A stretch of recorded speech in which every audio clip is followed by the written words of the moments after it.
At himas-rehas ang isang lalaki sa Antipolo City dahil sa kasong panggagahasa umano sa kanyang menor de edad na anak. Itinanggi na akusado ang parata at giniit na gawa-gawa lang daw ito dahil anya sa sustento. May unang balita si EJ Gomez. Sa selda ang bagsak ng 35 anyos na lalaking ito na kabilang sa most wanted persons list ng Antipolo City matapos siyang maaresto ng pulisya dahil sa kasong panggagahasa umano sa sarili niyang anak na menor de edad. Mga pulis Antipolo kami ha, kinaresto ka namin sa bisa ng warrant of arrest.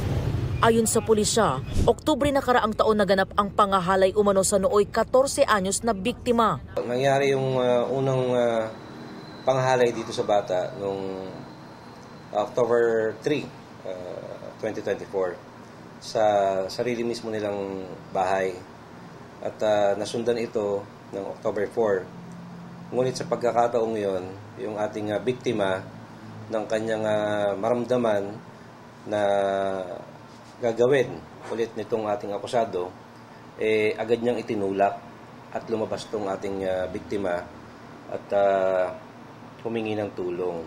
Agad daw nagreklamo sa mga otoridad ang tiyahin ng dalagita. Hindi siya makapaniwala na meron siyang kasong kinakaharap na ganito. No? Siguro hindi niya inisip na siya makakasuhan ng ina o ng kanyang live-in partner. Ang paratang na panggagahasa itinanggi ng akusado.